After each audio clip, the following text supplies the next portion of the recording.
I woke up to the sound of metallan irregular, grinding kind of metal, and I thought at first it was a truck on the road. Then I saw the sky go orange at the edge of my yard, and my heart just sank, because nothing good makes that sound at dawn. They were already at it. A yellow excavator like a hungry animal tearing at 15 years of work, water sluicing like someone had opened a hatch, and a woman I knew by sight, but never by kindness, standing back with her arms folded, filming it like she was catching proof of a miracle. That woman, Marla Whitcomb, was the one who'd run the neighborhood meetings, the one who liked the smell of authority. The machines made short work of the little stone dam I built with my own 2 hands, the earthen berm that had saved a dozen houses in 3 storms. They tore it like it was built of paper, and I stood there in my slippers and I realized, clear as anything, that somebody decided my history didn't count. My name's Earl Mercer. I'm a retired civil engineer. I grew up around rock and water. I read contours like people read names, and I married someone in HOA could spot a leak in a porch roof from 50 feet. When she was alive, we made this place a project, the kind you do because it matters, not because you'll get rich or a plaque. We poured concrete, called the county, filed the permits, measured the flows, and, most importantly, we checked the work after each storm. The dam we built was modest, legal, and it worked. That's why the morning they took it down felt like an act of betrayal. Not just toward me, but toward every neighbor who trusted that structure with their basements and their cars. At first, it was the certified letter. People think an envelope with a county stamp is the end of things, but it was really the beginning. The HOA sent notice Marla's HOA telling me I was in violation, demanding I pay a monthly remediation fee or remove the structure.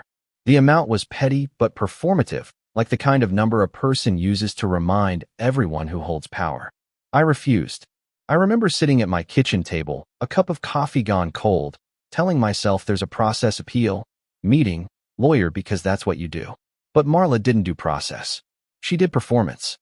She arranged contractors on a Saturday when half the town was fishing. She called a firm that said they had an order, and they came with chains and a truck and a paper that looked official enough to scare a deputy at a distance.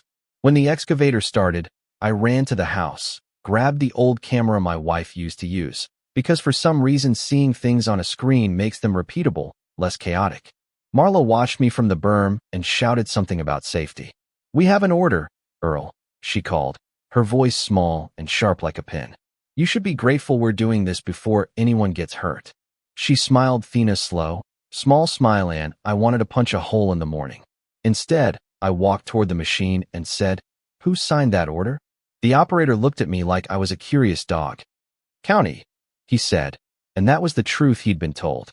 After they left, water ran like a memory down the land, and the neighborhood slept through it, more certain now that something greater than them decided for them. In 2 nights the basements were full, 3 cars totaled by floating off their drives, a family's wedding photographs soaked into paste.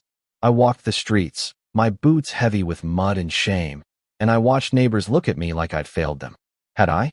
I kept asking that as I loaded sandbags into trucks and loaned pumps until the gas ran out. Now, here's where people expect fireworks or a hero with a gun. That's not my story. I did what I know how to do: collect facts. I started with a map, because water loves a map. I pulled the county records, and something smelled off. The document the contractor showed wasn't in the county ledger. It had a seal, but the seal belonged to a plat that was recorded 10 years later. I brought the paper down to Roy Elisa, retired investigator, who's been my neighbor for longer than he likes to admit, and he said the word I'd been waiting for: forged. We found a trail of emails, odd ones that referenced an operative P.O. box, a storage unit payment in Marla's name that matched the contractor's deposit. The deeper we dug, the more the neat little theory of a bureaucratic fix collapsed into personal vendettas, land that could be sold if easements changed, a petty war over who got to decide what colony of houses would stand and what yard would be a selling point. There was a turning point that felt small and inevitable. A county engineer named Elena Parks Younger, with a quick laugh, and a doctorate that doesn't need to be stated, ran the hydrology on my old drawings. "Earl," she said, paging through our reports in the cramped county office, "your structure altered flow in a way that kept water where it needed to be." She rubbed her forehead and said, "If you remove that berm in this watershed, you change the velocity, the path that you send floodwater into people's basements. That was technical speak for what's obvious now. Someone removed a dam that mattered. Elena hooked up old rainfall records to my measurements. She ran models. She made a chart that looked like a small cliff, the difference, before and after. Expert testimony. That's what it's called when someone explains loss in a way a jury can taste. We took the case to the county. They opened an inquiry, froze the HOA's bank account long enough to make them howl, and that opened a bigger door. Turned out Marla had been leading a chorus of complaints for years: petty fines, kung fu governance, and there were bank transfers that lined up with threats. The storage unit held records, forged membership lists, a spreadsheet of proposed developments, a list of contractors with padded fees. When I think back to opening that unit, the smell of dust and stale coffee hit me first. Then I found the file with my name and the words "remove before sale." That was the moment disgust became motive. The trial moved slow in the kind of way that lets small towns talk. People stood at the courthouse steps and argued about character like it was a religion. In court, the surveillance footage Marla filming as the machine made its first bite played on a screen, and her voice in the footage sounded like an announcer at a demolition derby. This is for the safety of the neighborhood. Roy's testimony laid out the forged documents. Elena explained the hydrology as simply as weathered stones, and the county clerk testified that no order had been issued. Marla's lawyer tried to say it was a misunderstanding, that the HOA acted in good faith. She testified, too, and there were moments where she sounded truly unmoored, like someone who realizes they stepped too far into their own theater. Her motive, when laid bare, wasn't complicated. There were buyers circling developers with polite smiles and spreadsheets plots that would have been more valuable without my dam and the shaky patch of watershed I owned. There was resentment, too. I'd maintained that land myself when others left it brushy, and that breeds a kind of contempt. Power made the small slights feel bigger, and when you get used to being the decider, it's hard to stop cutting checks with other people's lives. The verdict felt like a weather changes low, then sudden. Guilty on the forgeries, guilty on the conspiracy, restitution ordered, license strips, and a sentence that made headlines for a week. Marla cried in front of the judge, but she didn't apologize to me, not really. She apologized to the court, which reads different on paper. The county funded a rebuild, stronger, with proper oversight and a community board that actually included the people who live here.